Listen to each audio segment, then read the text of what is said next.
Oh, wow. What an episode. What an episode. This is Solo Podcast, episode 30, Why I'm Willing to Bet My Soul on Jesus Christ. Now, I'm a very strong Christian. When I started this podcast, I was a very strong Christian, and I made the choice not to have a Christian podcast.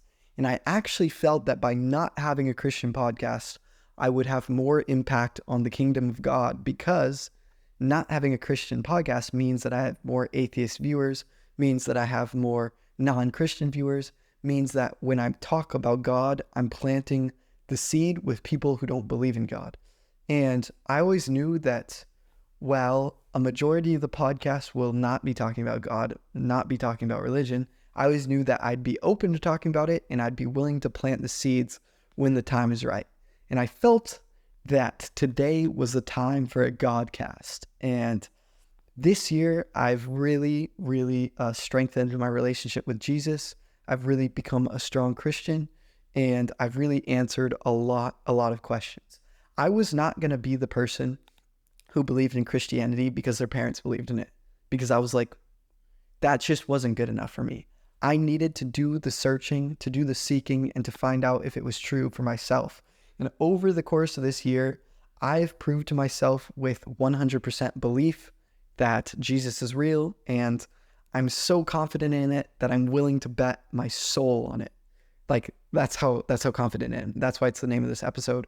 And over the course of this year, I've had countless conversations with strangers, with atheists, with Muslim, with Mormons, with Christians about this topic. And I always wished there was a resource of all the questions I had. And now this is not all the questions I had, but the goal of this podcast is to be the resource that I wish I had, the answers to the questions that I wish I had found sooner, the podcast that I can send my friends to.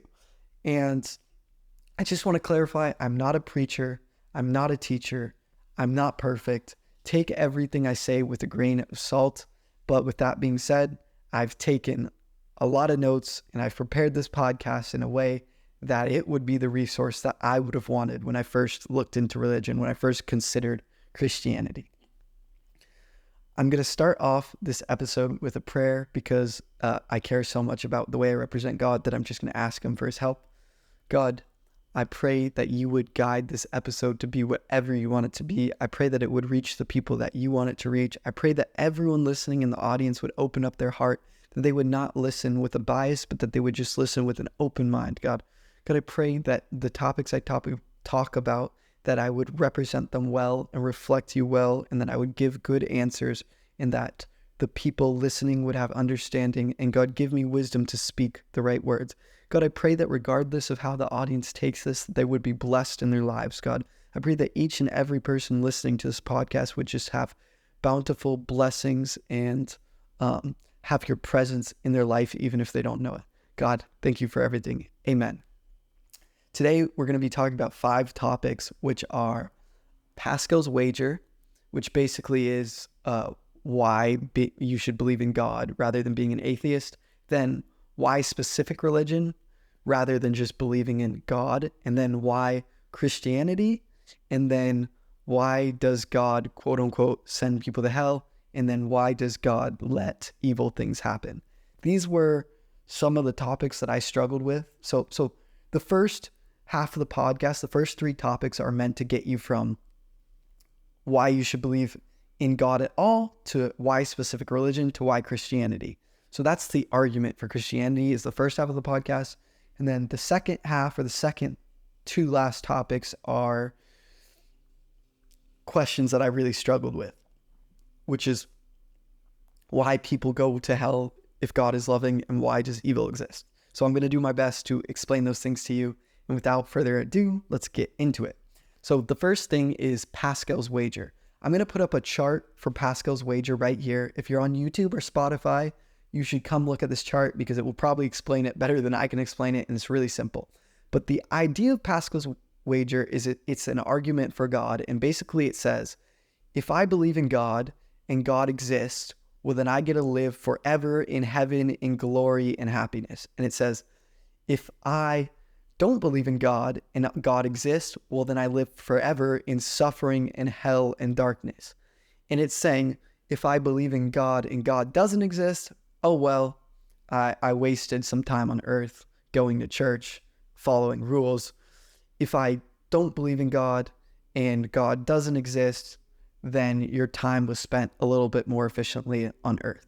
So basically what it's saying is it's an argument for God, saying that at the very best, you believe in God, you get to live for eternity in glory in heaven, and at the worst, you literally suffer forever. So it's basically saying the risk versus reward is so much better believing in God than it is not believing in God. Because the worst thing that happens if you believe in God and it's not true is that maybe your time was spent a little less efficiently on earth. But even that, I would argue is not true, because I lived very atheist-like and I lived very Christ-like, which I do now, and my life now is astronomically better than my atheistic life.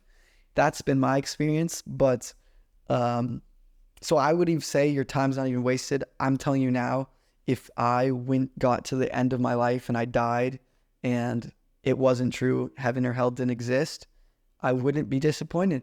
I would say I lived a good life, loving others, loving myself, and being a better person because of Christ. So at the very least, I think it made me a better person, but it's certainly a huge W that it comes with eternal salvation in heaven.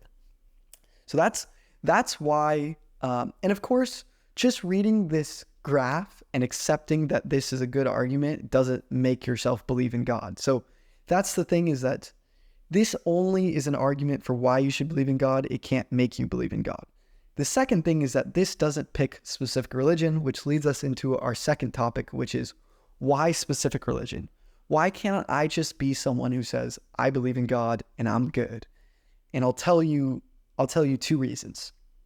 The first reason is that almost every religious text says God is not a liar, and almost every religious text claims that their religion is the one true religion. So therefore, either God is a liar, which every text disagrees with, or only one text is true. So assuming God exists, one text, one religion must be true, or God must be a liar.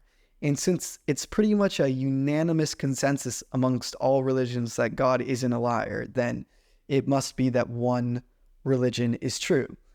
Now, the second point is going on the new and popular spiritual God, which is some people don't care about that at all. Some people just go through life. Maybe they take psychedelics, maybe they have some experience, and they just decide, I believe in God and I don't believe in specific religion. And a lot of times people get to this because either they take psychedelics, they have a life-changing experience, or they can't live with the idea of one religion going to hell and one religion going to heaven, and they think it's not fair. They think if God was fair, then everyone would go. So, but I'm going to tell you why I don't think that's correct. And I'm going to focus on the spiritual God. If you're someone who believes in God, but you don't believe in religion, what you're saying is that all your life's experiences have led you to an understanding of God. But your understanding of God is just you. It's different from other people's. And yeah, you might have some similarities in other people's, but think about that statistically. Statistically, you are defining God, and if your definition of God was true, then you would be the only person on earth that would have the true definition of God. Whereas with religion, people can interpret the text differently, but with religion, it's the same text for millions of people. God is defined the same way for millions of people. All the millions of Muslims believe that God is the same way. All the millions of Christians believe that God is the same way. And now, of course, there's variations of the beliefs. When you get into millions of followers, people start to believe different things, different translations. But the overall traits, the overall consensus of God is the same. Whereas in the spiritual argument, if you go through life, maybe you take psychedelics and you come to your understanding of God and you say, I know God and it's not one religion. Well, statistically, think about that. You're one person in 8 billion and you've come to a conclusion about God and you think you're right. Yet for millions of people over the course of thousands and thousands of years, they've all agreed on one definition of God. Statistically, it would be much, much more likely for one religion to be correct than for you in your own life circumstance to come on the one true definition of God. So that, to me, maybe that's not a satisfying answer to you, but that's the best I can give you for why specific religion. So we covered Pascal's wager, which goes why God over atheism, and now we went through why specific religion. If God is not a liar, then only one religion can be true, and the spiritual God is almost statistically impossible, because that is assuming that you're the only one to come to the right definition of God. And I'm sure some people might say, well, that's not true. I have friends who believe in God and don't believe in religion, just like me. Or I have a friend who believes in God just like me, but we both don't believe in religion. Again, that is just, even if you guys all had the same exact opinion, that is statistically much less than a religious group, which is millions of people over thousands of years. But chances are you and your neighbor actually don't have similar opinions. You guys don't define God the same. You each define it a little differently, and you each feel like that's okay because your life circumstances have led you there, and that's fine. But again, statistically, if there is a God, the chances that God would be perfectly defined by you alone are almost impossible. But the consensus of millions of people over thousands of years is probably the most likely to be accurate definition of God. Anyways, moving on to why Christianity. Why Christianity? Well, I can't go through all the religions and disprove them. While I've done my research on the Quran and Islam, I haven't read the Quran. So I don't want to sit here and be like, the Quran is wrong because of this, this, and this. I don't want to sit here and say Buddhism is wrong because of this, this, and this. I don't know. All I need to know is if Christianity is right. Christianity was the first religion. It was around, I guess you could say Judaism was the first religion. It's half of Christianity, but it was around much before Islam. It was around much before Buddhism, whatever. And the only thing that really matters is, did Jesus Christ rise from the grave? And why? Why is that true? So I'll tell you. If Jesus claimed to be God, so if I told you, if me and you were sitting down and I told you, hey, I can fly, and I said, hey, I can snap my fingers and make $1 million. If I said, hey, I can walk up to that person, touch them, and make them grow 2 feet, you would tell me, no, you can't. Prove it to me. What's wrong with you? You would say, you're a lunatic. But if I told you everything I just told you, and then I said, all right, I'll prove it to you. I'm going to die today, and in 3 days I'll rise from the grave. And if I died today, and in 3 days I rise from the grave, you would probably believe every last single crazy thing I said. You would say, oh, dude, this guy died and rose from the grave, and he told everyone he's going to do it. I believe he can fly. I believe he can make $1 million. I believe he can heal that person's sickness. You would believe me because I did the craziest miracle that's ever done.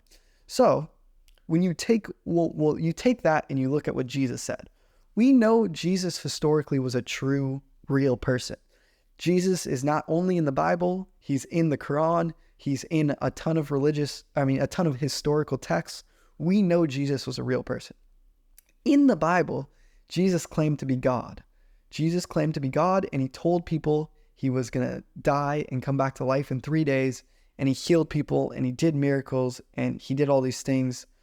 And if he died and didn't come back in 3 days, he would be crazy. So either Jesus is crazy lunatic who said all these wild things, or he justified all the wild things by rising from the dead, and he proved that he is who he says he is, and who he said he is God.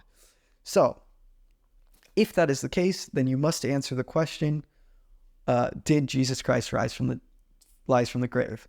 Now I'm going to give you two arguments for why Jesus Christ did rise from the grave and why he is who he says he is.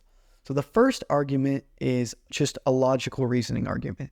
And this is that again, historically, this isn't even something from the Bible. The 12 apostles, the people who spoke Jesus' message, they lived with him on earth, and they spoke his message after Jesus ascended to heaven.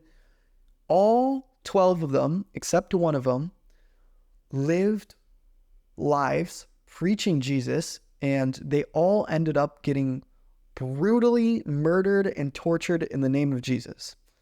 And they didn't unexpectedly get brutally murdered and tortured in the name of Jesus. They knew it was going to happen to them because Jesus had been crucified on the cross, and they knew, as the main followers of Jesus, as the main people spreading his message, they would face a similar fate. So you must understand this. Jesus got crucified on the cross. This is a historically proven thing. There's over 500 witnesses. Jesus got crucified on the cross, and his disciples were next for suffering and torture and murder. So if you were one of Jesus' disciples, logically, and you didn't see Jesus rise from the grave, he said he was going to rise from the grave, and you didn't see him do that, why would you ever double down and go die and live a horrible death? Like, logically, it doesn't make sense. If I was a Jesus follower and Jesus didn't rise from the grave, I'd be like, how can I hide? How can I flee? How can I never talk about Jesus again? Because basically who he said he was God, and that he would rise from the grave didn't happen. So you might as well assume that everything you believed about him wasn't true, and that you should flee. And so even just from, I don't need history to make that point to you. I mean, I guess I'm telling you, but that's just a logical thinking argument. We know that the apostles vouched for him because they wrote the rest of the Bible. We know that the apostles died horrible deaths in the name of Jesus. So logically, even just understanding that fact, it is presumable that they must have seen Jesus rise from the grave if they were willing to live such horrible crucifying deaths in the name of Jesus. The other thing is, now I know that argument won't satisfy a lot of people, or maybe it's just hard to follow along, and this argument will probably be hard to follow along as well, but this is another argument. The other argument from Jesus rising from the grave is called the Shroud of Turin. When people died in that time of the Bible, they would wrap them in this white cloth. So when Jesus died, he was wrapped in this white cloth that would later become known as the Shroud of Turin. When people know where Jesus' grave was, this is another thing. Jesus' body doesn't exist.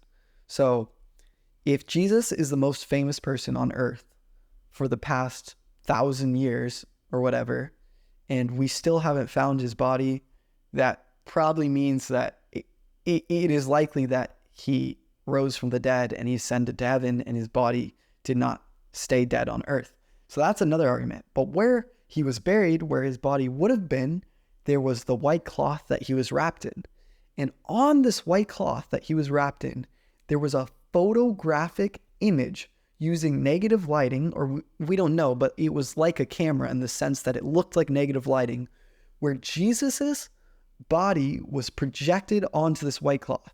So we know that Jesus was dead in a coffin somewhere in Jerusalem, and then when they went there, his body wasn't there, but there was a photographic image of him stained onto this white cloth.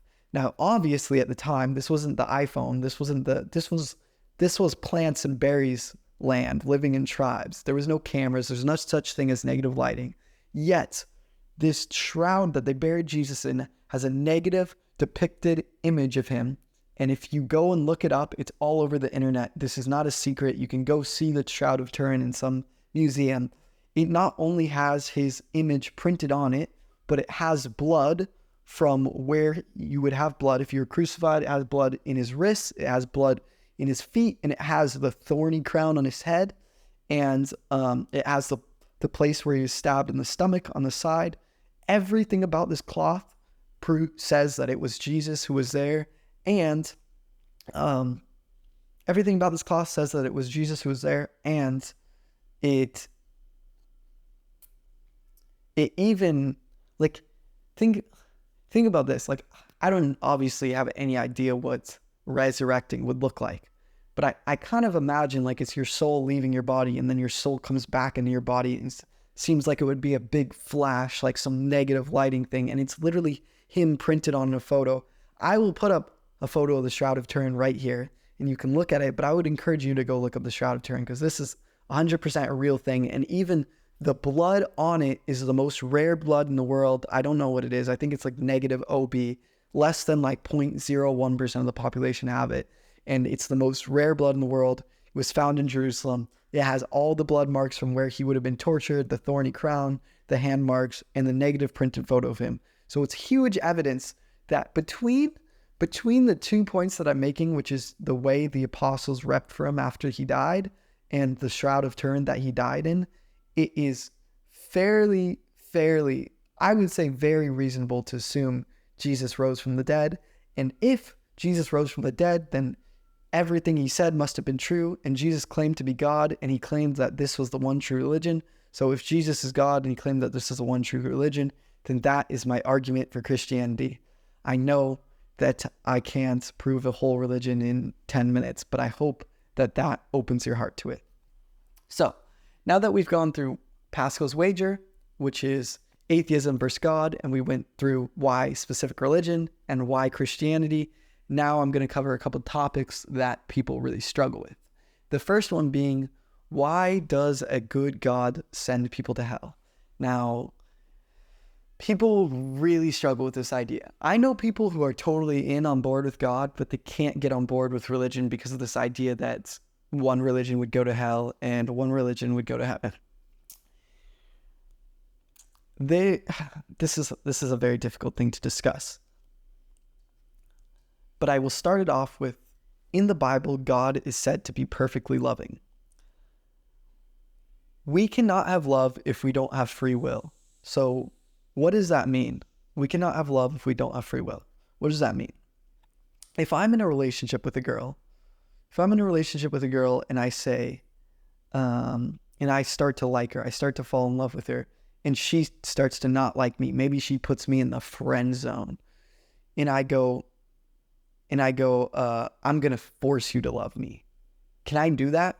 Does me, first of all, you would say that I'm a horrible person if I forced her to quote unquote love me. But second of all, you would know deep down that no matter what I do to that girl, she will not love me because I'm quote unquote forcing her to love me. So therefore, love must be a choice, and therefore it is free will. I can never make that person love me. They have to choose to love me. So God cannot have people love him if he does not. God cannot have people love him if he does not give you the choice of free will. It's like if you hit a button and everyone in your life just loved you perfectly forever after you hit that button, then it wouldn't be love. That would be AI. That's like literally AI. It's like it never changes. It doesn't have any choice. It's no free will.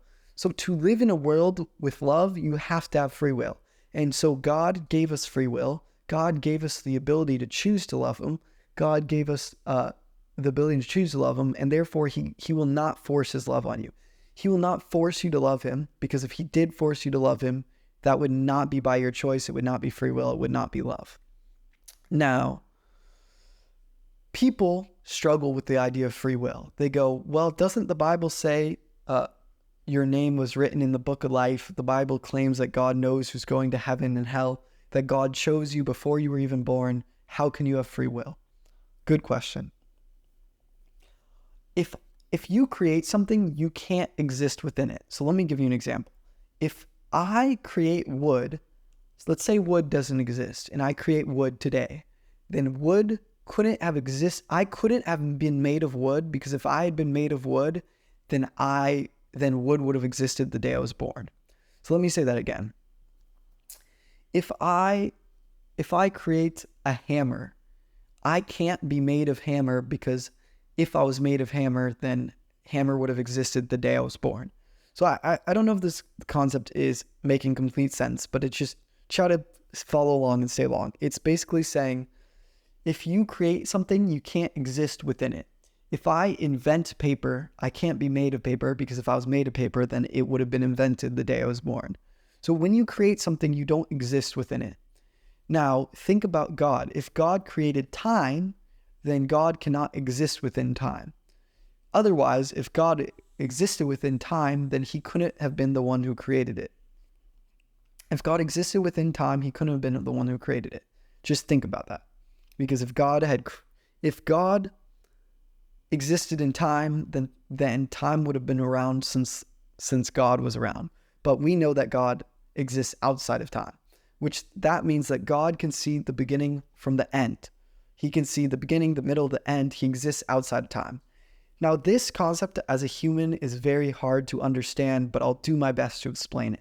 Imagine you're watching the Super Bowl. You're watching a soccer game. You're watching your favorite players. And you have to leave. You have to go to work. So you decide to record the game on your television. You go, I'm going to record the Super Bowl. I'm going to watch it when I get back. You go to work. On your way back home, everyone starts telling you who won. Everyone's like, the Kansas City Chiefs won the Super Bowl. This quarterback got 4 touchdowns. This running back got 1 touchdown. This player got an interception. And you're like, oh no, you guys are ruining the game for me. I didn't want to know. I wanted to watch the game. But anyways, you recorded the game. So hypothetically, you record this football game, you get back to it, and you decide to watch it anyways because it's the Super Bowl. And everything everyone told you was true. The player got 4 touchdowns. The Chiefs won the game. This guy got an interception. Just because you know the beginning from the end, you know the 2 teams playing in the very beginning, and you know what the outcome is going to be. You know that this player is going to get 4 touchdowns. The Chiefs are going to win the game. Does you knowing that affect the players having free will in the moment? Because you know that doesn't mean that the guy didn't decide to throw a touchdown. He had free will to throw the ball to whoever he wanted. Because in this case, you exist outside of that time period. So much similar to how I can record a game, I can know the beginning from the end and watch it later, and the players still have free will. That's how God can look at the beginning of the earth to the end of the earth, and he can look at the beginning of your life to the end of the life, and you can still have free will. I can have free will in this moment. I can raise my left hand or I can raise my right hand, but God still knows how my life's going to end. God knows if I'm going to heaven or hell because he exists outside of time, but that doesn't change the fact that I have free will. So if you're following along, what we've established is that God exists outside of time. Therefore, we have free will, even if he knows if we're going to heaven or hell. And because we have free will, we have the ability to love. We couldn't live in a world of love if we didn't have free will, because you can't force someone to love. So that's what we've established. Again, getting back to the main question is, why does a good God, quote unquote, send people to hell? Now, hell, I haven't been there, so I can't tell you how bad it is, but it is what you think it is. It is the horrible place that exists after death. But this is what people don't understand about hell. Hell is existing without a relationship from God. It's the absence of God. That's what it is. So even though hell is this horrible place that you know it as, you must also understand that hell is, even though hell is this horrible place that you know it as, you must also understand that it is horrible because it is the existence without God. And you must understand that heaven, it is this great, amazing place that you know it as, but it is heaven because it's existing with the closest possible relationship to God.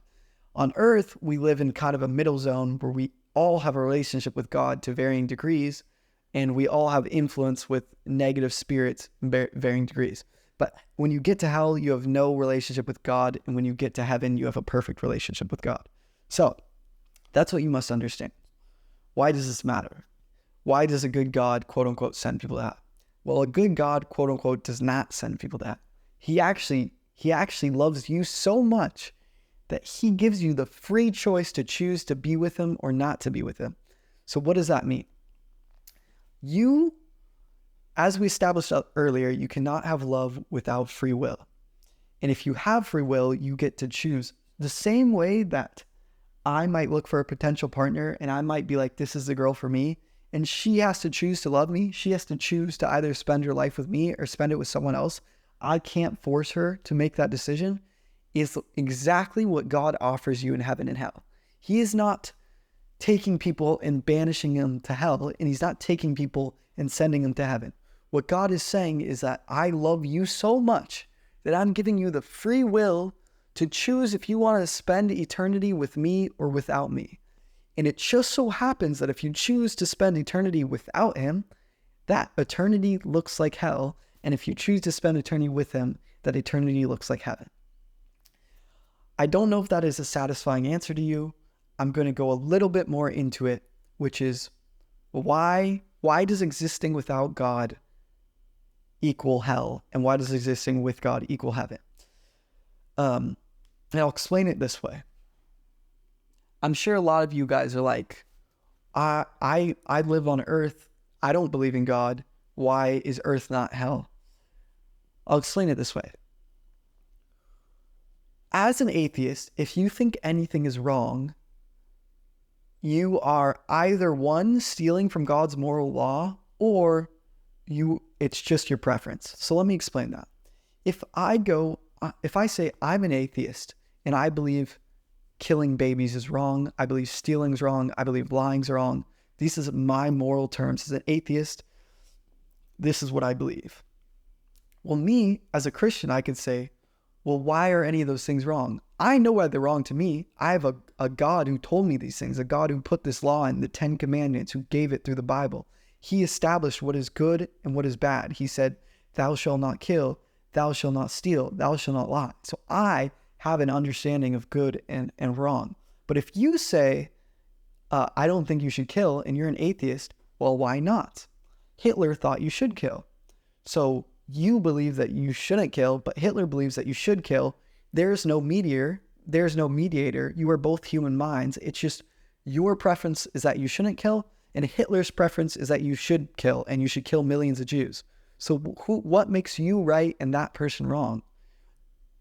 It's nothing. It's just your preference versus their preference. So if you're someone who believes killing is wrong, you are stealing from God's moral law. You're stealing from God's moral law.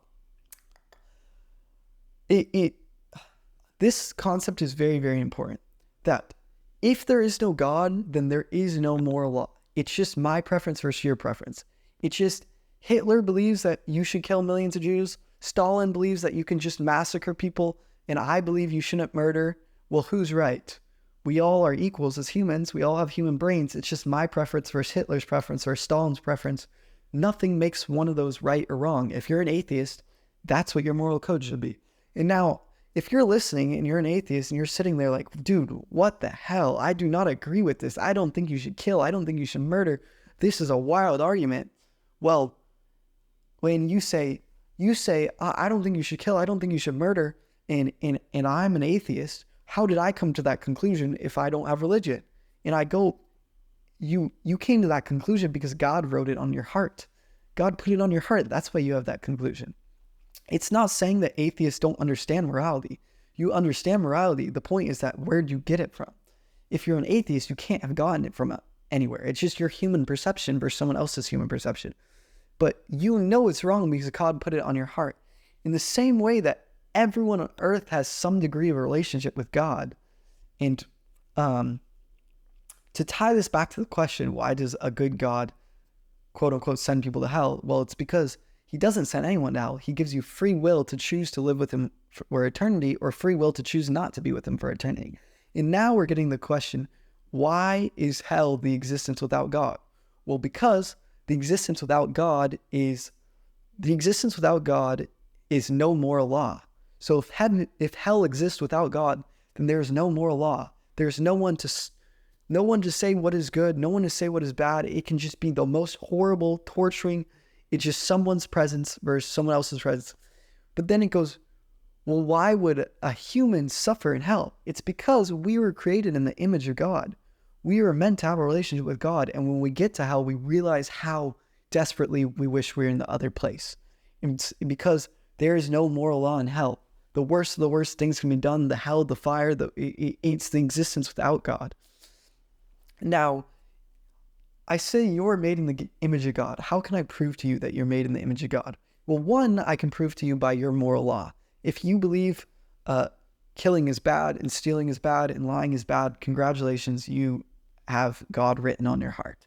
But on the other hand, I can prove this concept with, like, think of a little kid.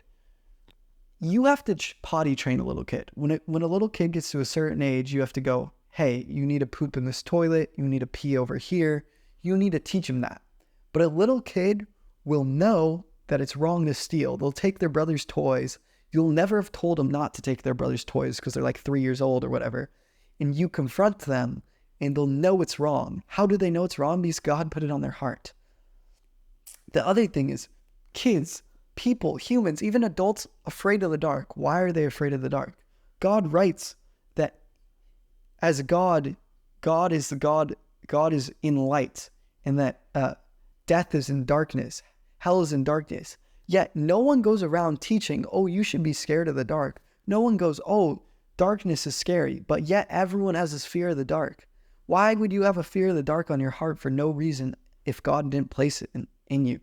So you can see these examples that you are made in the image of God. So I hope this has been a very long portion of the podcast, but I hope it makes sense. And the answer to why does God send people to hell is no, God actually doesn't send people to hell. He loves us so much that he gave us the free choice to choose if you want to be with him for eternity or to choose if you don't want to be with him for eternity. And it just so happens that not being with him for eternity is suffering and being with him for eternity is glory. And if you believe in God, this concept should make sense because it's like the creator of the universe, the person that made me, the sky, the heaven, the trees, every beautiful thing you know, that's the creator of heaven. Wouldn't you want to go where the creator of this went, where he made his most awesome creation in heaven? Or would you just want to go to dark nothingness without a creator, with no moral law? That is what choosing a relationship with God or not choosing a relationship with God is. I hope that's a satisfying answer. I don't know. All right. The last question, which is why does God let bad things happen? Why does God let evil exist? Now, you might say, I understand the heaven and hell thing. I understand that I can choose to be with God. I understand that I can choose not to be with God. But at least while I'm on earth, why are people dying? Why do people get sick? Why doesn't God stop all evil? And the first thing, again, going back to free will, if we can't exist in a world of love if there's no free will. So God loved us so much that he gave us free will to choose our destiny, to have free will. Otherwise, we are no better than AI. We might as well be robots. It's like if I was sitting here and I had no choice, I was forced to make this movement, I was forced to say these words, then I would be no better than AI, just a robot existing. But God, because God is a loving God, he wanted to create something in his image that loved him back. And therefore we have free will. As free will, Adam and I know this, I was trying to avoid the woo-woo stuff, but Adam ate from the tree of life that he was not allowed to eat. He chose that decision, and through that decision, sin entered our world, and we as humans with free will let sin into our world. Now, I'm sure that does not satisfy a lot of you. I'm sure a lot of you are like, well, why does God not stop evil? Why does God let people get murdered? Why does these things happen? Well, when someone asks that question, they never think about themselves. If God was going to stop all evil, he might start with you. He might start with me. Have you ever told a lie? Have you ever stolen anything? Have you ever killed anything? Well, if you've answered yes to any of those questions, which you should, because you have, then if God wanted to get rid of evil, where's the line?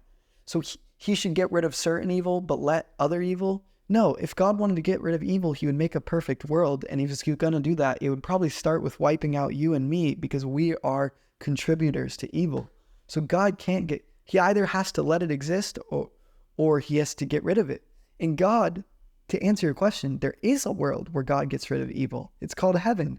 And the reason that we as Christians have to try to live better lives is called sanctification. From the day you give your life to God to the day you die, God is working on you to get rid of that evilness in you so that when you get to heaven, you are someone who will not sin. You will not do these bad things, that God will save you. And again, you don't earn your way into heaven. It is by the grace of Jesus. It is by believing in Jesus. It's by confessing Jesus as Lord and believing that he died for your sins. There's nothing you can do to earn your way into heaven. But the point is that through God's grace, you will go to a world where you cannot sin. But here, through our free will, where we let sin in, we have... It was our own doing. And if God wanted to reverse it, if he wanted to remove all evil, it would probably start with removing humans, because humans are the greatest contributor to evil. I mean, and you might say, well, what about natural disasters? God must be the one sending natural disasters. What about lightning and earthquakes and fires? Well, if humans weren't here, then what would be lightning, earthquakes, and fires? It would just be the earth being the earth. It would just be things happening. The reason these are horrible things is because they affect human lives. But again, if God were to remove evil because of things that affected human lives, then he would have to remove us. The weather is just the weather. The earth is just the earth. We're the thing. When we think about evil, what we're thinking about is ourselves, how it affects us. And God cannot remove all evil, because that would mean removing humans, because we are the contributors to evil. Now, that's about it. I'm thinking about this podcast, and I know I probably could have been better. I probably could have gone more in depth. I don't know if these things satisfy you. I don't know if I'm good or I'm relating to anyone, but I pray that I am. And I want to just say that if you liked this, please text me, send me a DM on Instagram. If you think I should do another Christian podcast where I just answer people's questions, then send me questions, and if I get enough of them, I'll do another one.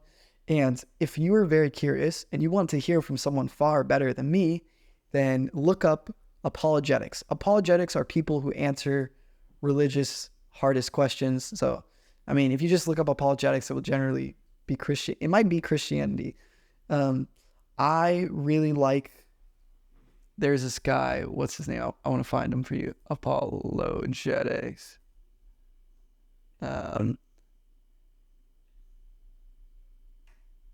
There's a guy that I really like. What is this guy's name? I also really like the Lion's Den podcast by Alex Eubank, who's amazing. And then if you're very interested in religion, if you're interested in religion and you're interested from a perspective of, I want to answer the hardest questions, I want to understand more things like, why do people go to hell, or why does evil exist, or slavery in the Bible, or this, look up Apologetics Frank Turek. Frank Turek has made a huge impact on my life. Look up Lion's Den podcast by Alex Eubank. Look up Christian apologetics. Type in whatever question you have, and there's an answer. If you like this, let me know. Again, this isn't a Christian podcast, but I'd be happy to do another one to just try to answer everyone's questions. I've been really enjoying apologetics, and I hope that this helps you. I hope that it serves you at some purpose in your life, and I just pray that you guys are blessed. And thank you so much for listening. Thank you, especially if you're not a Christian and you gave this a chance. I really appreciate you, and thank you so much. Love you all. Peace out.